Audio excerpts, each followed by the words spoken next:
we're going to do, we're going to go over diet and nutrition myths and kind of talk about them and debunk them. So I just picked the most common ones. There's a lot out there, but we're going to review the top 10. So first of all, I wanted to talk about what this presentation is going to cover. What this presentation is going to cover is how to spot a diet and nutrition myth. There's a lot of information out there, and it's really hard to sift through it and navigate and what's good, what's not, what's science, what's not science, or pseudoscience that I like to call it. And we're going to talk about reviewing some of these myths. So how to spot it, what are some of the common ones that I hear, and then ask or find an expert. When should you go and get help or assistance from an expert and what they might do for you? So what this is not, it is not medical advice. So I don't want anyone to take this to their grave or anything. This is just my expert opinion, some of the things, and these are all scientific facts. There's nothing here that's going to be an opinion. This is all kind of already set in stone. It's not up for question. If you do have a certain medical condition, that's up to you and your doctor to discuss what's appropriate for you. So this isn't medical advice by any means. So we're going to go over how to spot a diet myth. So new diet myths pop up every day. And in the spirit of January and resolutions and, there's a bug, sorry. And I hope everyone maybe made some resolutions, but they're making them and they're keeping them. Because I think part of the problem is that we make these really grandiose goals, and then we don't achieve them, and then we feel like a failure. So I hope that you've decided maybe healthy eating is one of those things that you want to work on. But we know it's confusing and very challenging, like I said, to kind of sift through all the information that's out there. So claims are often very seductive. They're very dramatic when they say that they can do this in this little amount of time, or little to no effort. So when it comes to diet myth, it pays to do your homework and be a little bit skeptical. So let's talk about some of the guidelines. If it sounds too good to be true, it probably is. This old advice rings true with diet myths and nutrition myths especially. So watch out for promises that sound unbelievable or something that sounds unrealistic. Especially finding out maybe they're disputing a reputable health organization. So just make sure that, if it sounds way too good to be true, it most likely is. Be skeptical. Think about the facts. And I want to say facts in little bunny quotations here because a lot of the times they promise you things that aren't necessarily true or factual. So where did they come from? So where do these facts come from? They may come from preliminary or biased research. Is this company advertising for someone? I'm a drug company. I put out a study. Am I going to tell you that it killed 9 out of 10 participants and then ask you to take my pill? So, be skeptical of these things and even be skeptical of the studies that they put out there. One study doesn't make it a fact. These trials are done over and over and over, and that's what evidence-based research is. So just because it has a study attached to it doesn't necessarily mean that it is facts. My favorite one, there's no magic bullets. I was a health coach for 4 years, and I always had a magic wand in my office. And anytime someone would come in and I'd see how frustrated and they're struggling, and I wish it was easy as I could just take my wand and go bippity boppity boo, and all of our problems and all of our struggles, especially with weight, would just go away. Unfortunately, it doesn't work like that. So the best advice for good health is to follow an overall healthy diet. And I know that we've heard that over and over and over, but that's because it's true. Paired with physical activity, it can be, as long as it's enjoyed over a lifetime, you'll see changes. You'll see dramatic changes. So there is no magic bullet, there's nothing overnight. Say you want to lose that 20 pounds. You didn't gain it overnight. So you're not going to lose it overnight either. So you have to be patient with yourself because there is no magic pill or I'd be rich if I had that. So I want to talk first about, it's my metabolism. How many people think that their metabolism is just failing them? That's part of the problem. I see some shakes. Okay, it's tempting to kind of throw our hands up and just blame weight issues on a slow metabolism. But there's several ways to support a healthy metabolism and maintain a healthy weight. So first of all, I want to talk about increasing your lean muscle mass. Does anyone know why I say increase your lean muscle mass when it comes to your metabolism? Burns calories. Okay, burns more calories. So muscle burns more calories per hour than fat does. So if you think about your body and if you have more lean muscle mass, it's going to burn calories more often. So that means people with lean and muscular bodies need more calories to function than people with maybe not so much lean muscle. There's no magic foods. So there's been a lot of studies done with, chili peppers and green tea and all these really cool things that are supposed to speed everything up and magically burn away fat. Some studies have shown that these sorts of things may temporarily boost your metabolism rates, but the lift isn't enough to offset eating too many calories. Really just it comes down to calories. The path to the healthy weight loss is through your portion control and your balanced diet and activity. So, not through a diet doused in chili peppers, sorry. I love chili peppers, but it doesn't do it for you, okay? The last one is feed the fire. So, your metabolism is like a fire, and this is how I think people should try to think of it. How do you keep a fire going? What do you add? Fuel, wood, whatever it is, gasoline. So that's how your body functions. That's how your metabolism functions. So if your metabolism is a fire, what do we need to fuel that? Food. Food is the only thing that's going to fuel that.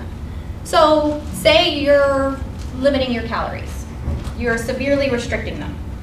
Your body is like, oh my gosh, how am I going to keep this fire going? And it's holding on to every last bit of energy that it has. It's not going to let you lose any weight if you severely restrict your calories. So some people are like, I'm just not going to eat at all. Well, you're not doing much for yourself. That's miserable. No one wants to do that. So your body can adapt to restricted calorie intake and kind of uses fewer calories to perform the same task. So it becomes more efficient in a sense, but you don't want to starve yourself. So think of your metabolism like a fire, and you got to keep it going. It's just like your car. If you don't put gas in it, you're not going to go anywhere. Okay, so we need food. Food is super important to us.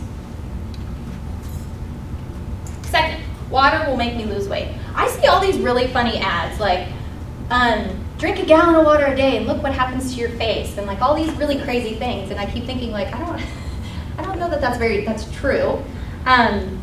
Drinking lots of water will not make you lose weight. It's not going to flush away fat. I've heard that before too. They're like, yeah, the more I drink, it's just going to all of a sudden flush it out. And it doesn't really work like that. I drink a lot of water, and unfortunately it doesn't work for me. So I don't know if you're different, maybe you are.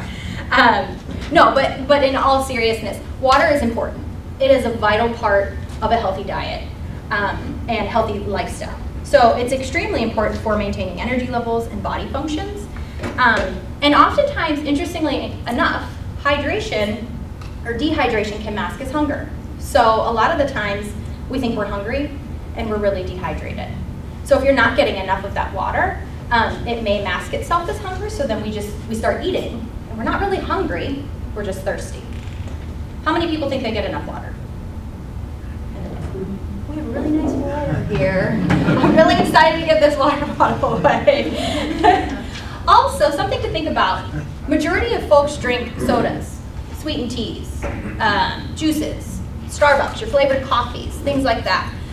Replacing water with those drinks is going to cut calories out right away, which is going to cause you to lose weight if you are doing other things, right? So I think that's a lot of the reason why people think water is like magical. Water's awesome, but it doesn't have magical properties. How many have heard this one? I won't lose weight if I eat carbs. I need to see hands. Okay, I know we have all heard it. Maybe we've all believed it.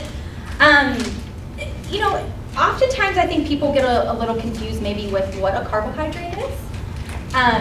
So can anyone tell me, what are some examples of carbohydrates? Pasta. Bread, Spaghetti. pasta, spaghetti. Okay, so we heard a couple of them. Carbs are found in alcohol, sugars, grains, dairy, fruits, vegetables. So when someone says, that's basically everything, right? Almost everything. So when someone says, I'm cutting out carbs, and they come in with like a bag of carrots. That's still carbohydrates. So I think what people, the misconception is we think about starchy things. We think about bread, we think about pasta, we think about rice, we think about all potatoes, okay? These very starchy things. Carbs are essential for us. They provide energy. They're your first source of energy. It's readily available. And they help us get through our days. Some of them contribute more nutritionally than others maybe necessarily do. And they can actually help you manage your weight. So what are some of the healthy carbs? So we talked about all the starchy stuff, maybe the stuff that's very high in calories. What are some healthy carbohydrates that I just mentioned? So some of the vegetables? Vegetables, fruits, whole grains, low-fat dairy products. These are all really great, healthy carbohydrates. If we're going to eat the breads, the pastas, the corn, the starches, the potatoes, the more starchy things, that's totally fine. It's just the portion sizes. I was just telling my colleague, you know, from at a Greek and Italian girl, when we sit down for spaghetti, it's never one cup. It's never one serving. It's a whole trough. It's like 3 cups, and you wonder why. Oh my gosh, like why? Why am I gaining weight? It's the portion sizes. So when you sit down to dinner and they bring a loaf of bread out, don't eat half of it like I do sometimes. One piece. Okay. So when you think about this, they're not the enemy by any means. There's always maybe a better choice, but it's not the reason why you're going to gain weight. Now, if you're diabetic or anything else, there's other specific needs for you, so that's not something that's, but again, you still need them even as a diabetic, but that's something that you need to discuss with your doctor or with an expert. Natural sweeteners are better for you. Who knows what HFCS is? High fructose corn syrup. Okay, so in the last 30 years, high fructose corn syrup in our food supply has skyrocketed. And at that same time, the obesity rates have become higher and higher. So at first, they thought that has to be it. You know, it has to be the high fructose corn syrup. That's just it. But also, we are eating about 500 more calories a day, and we're less active. So it's not a direct correlation just because of high fructose corn syrup. Excuse me. No matter what kind of sugar you eat, sugar is sugar. So your body processes it all the same way. We're talking about honey, we're talking about molasses, raw sugar, high fructose corn syrup, whatever it is sugar. Okay, there's no difference between those. It processes it the same way. The best advice is always just reduce your calorie consumption from all your added food sources, all your added sugar sources, and use discretion with sweeteners. You know, there's obviously been a lot of studies on the safety of artificial sweeteners. Still not proven that it links to cancer, like I hear so many times. It's been studied for years, and used in moderation, they're perfectly safe. So, I mean, if you're having a 20-pack a day of Diet Coke, I'd say maybe we should probably think about this. But again, moderation, but sugar is sugar, no matter which way you cut it. Okay. Eating after 8 o'clock will make me gain weight. How many people have heard this, or believed it, or thought, you know, hey, it happened to me? I hear this one a lot too, and I often think of, I feel like we think of late night snacking with weight gain, but not because of the time that we're eating. Not because we're eating at 8 o'clock at night. What are you reaching for when you're late night snacking? Junk. Like, okay, maybe movie theater buttered popcorn, or ice cream, or chips. I'm definitely not going over to the fridge at 9 o'clock and being like, that celery looks awesome. Okay? So, it's definitely not what time we're eating. I want you to think about night shift people, nurses, graveyard shifts.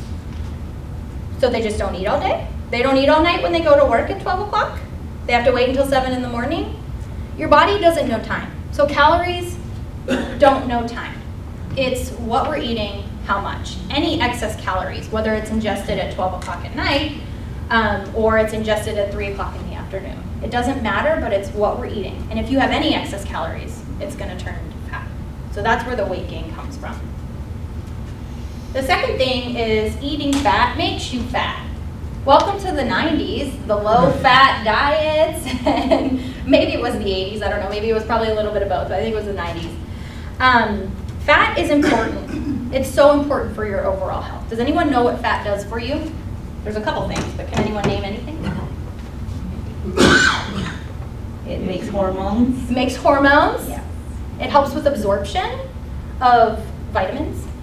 It keeps your hair nice and shiny and moisturized. And it tastes good.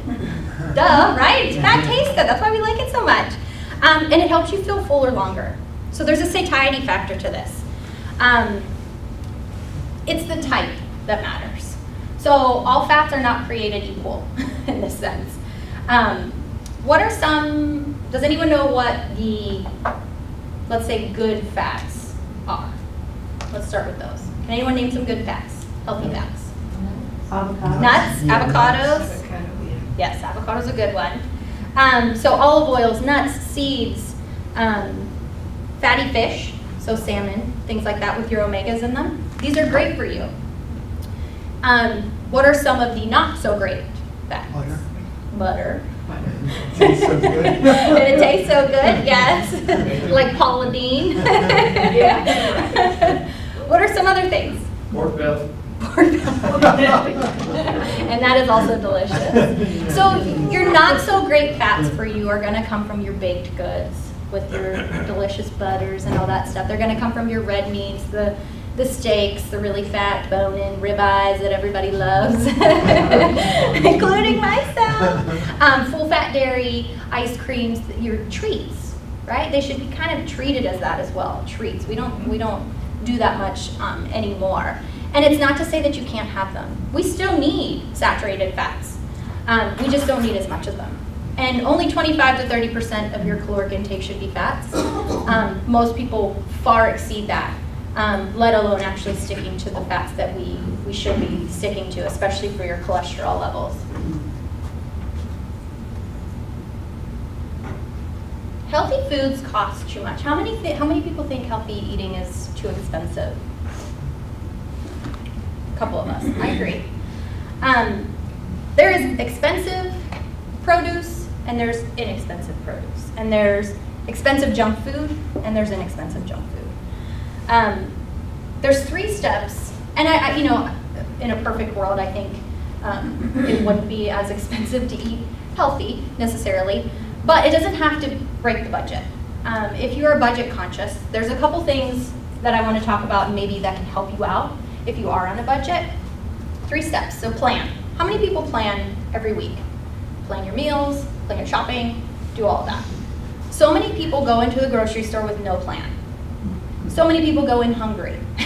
So they're like, oh, Oreos, oh, you know, stuff that I haven't seen, I'm so hungry. Go in with a plan, whether that's once a week. I know some people that go twice a week, and if you're planning out your dinners each week, maybe you go out for lunch, maybe whatever it is, plan it. If you don't plan ahead, of course it's not going to be as financially responsible. Buy in season. So buying in season is cheaper, and it's fresher. How many have had strawberries out of season and you're like, those don't even taste good? If you buy in season, it's actually cheaper, and you're going to get a better product. So that's one way to do it, buying in season. Buying in bulk. So this one was kind of hard for me. There's only 2 of us in our household. One travels a lot. So for me, I was like, I have all this oatmeal, and I have all this stuff that I buy in bulk. But you still can do, even if you have a small household, buying bulk can still apply to you. So bulk grains can feed your family for a long period of time. Things like rice and beans in bulk, we just usually don't like to prepare them. That's where we fail. But convenience costs. You're paying for the convenience of buying something, the vegetable tray already cut up.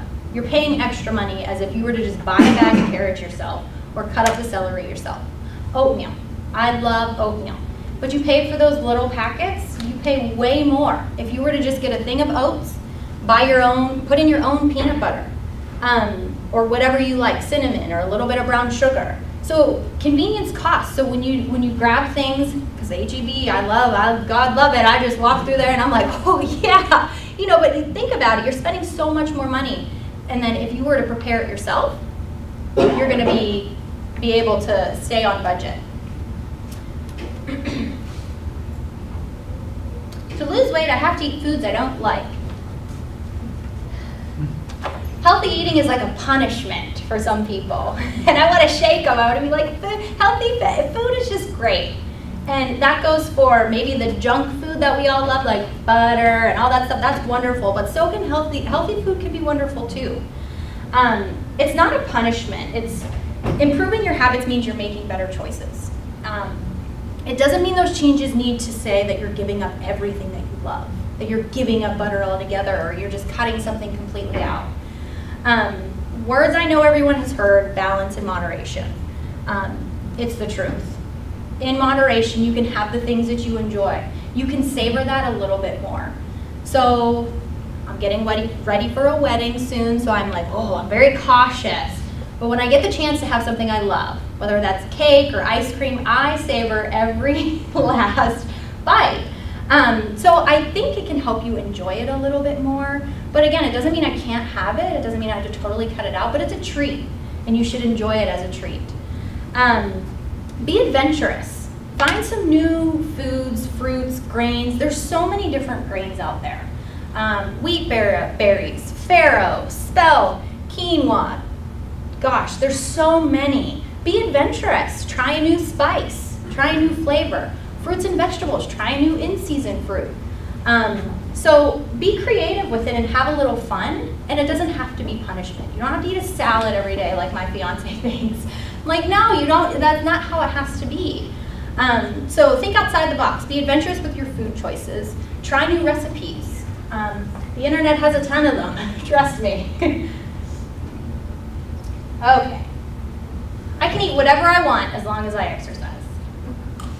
How many people are like, I'm going to the gym today, so that donut in the break room? Yeah, I'm going for it. I'll be very clear, you cannot outwork a bad diet. I've tried, and it does not work. Don't use exercise as your excuse to eat more. I often hear that. They're like, oh, I went to the gym today, so I can have that pizza. Or, I'll just go to the gym. Do you know how hard it is to work off 250 calories? It's very difficult. It is way easier to control what you put in your mouth. It's so much easier to control the food that's going in you and how many calories you're eating than it is to say, I'm going to go run 30 minutes on a treadmill just to burn off not even a piece of pizza. I mean, that's how hard it is. You have more control over that. So always remember, diet and exercise go hand in hand. And the science is clear. Reduce calorie intake, increase activity level. You're going to find weight loss. The last one, to lose weight, I'll just be a vegetarian, or I have to cut this out. Has anyone ever tried to be a vegetarian, or maybe is a vegetarian? No one in here? Okay. It's very carefully planned. Choosing a low-fat vegetarian plan may be helpful for weight loss, but you have to plan very carefully when it comes to something just as much as you would with a regular diet. For example, they can still eat pizza. They can still have French fries if you're a vegetarian, right? So it's not always necessarily just, you think of maybe, oh, I'll just cut out meat and all of a sudden you're going to be magically healthier. That's not necessarily the case. Just as with any other kind of special diet, there's minerals and nutrients and vitamins and things that you need, and you have to get that from your food sources. Especially like protein, obviously for diet, for a vegetarian is something that you need. So you have to plan your legumes and your beans and things like that, where you're going to get that protein and the iron and all the other stuff that goes with it. So it's, you know, in order to stay healthy, it applies to both veggies and non-veggies. You have to plan carefully. Again, there's no easy way, there's no one fix by any means. So there's plenty of information out there. Some of it is very accurate, some of it is not very accurate, some of it is very misleading. And I feel like as my job, as in the health and wellness field, is to give you guys the opportunity to learn and ask questions and be skeptical. You should. Use reputable sources such as eatright.org, choosemyplate.gov, American Diabetes Association. There's so many out there that have wonderful information and resources and recipes and things that can help you out. However, if you're unsure or have questions kind of sorting through all this endless information, I have some guidelines here of maybe why you should see a registered dietitian who is an expert in the nutrition field. So the first one is if you have diabetes, cardiovascular issues, high blood pressure, or elevated cholesterol, go see a dietitian. They're the ones that are going to help you. They're going to figure out what you're doing now and what you might need to do to help you get into those optimal levels, okay? Digestive problems. Maybe you have Crohn's or celiacs or something digestive going on. They can also help you. So you're not in misery. They know what makes, or you should know too, but what is going to put you in pain. You don't want to go there.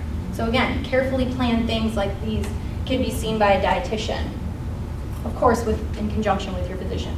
You need to gain or lose weight. Obviously, if that's a goal of yours, dietitian can help you with that. You have specific goals or needs.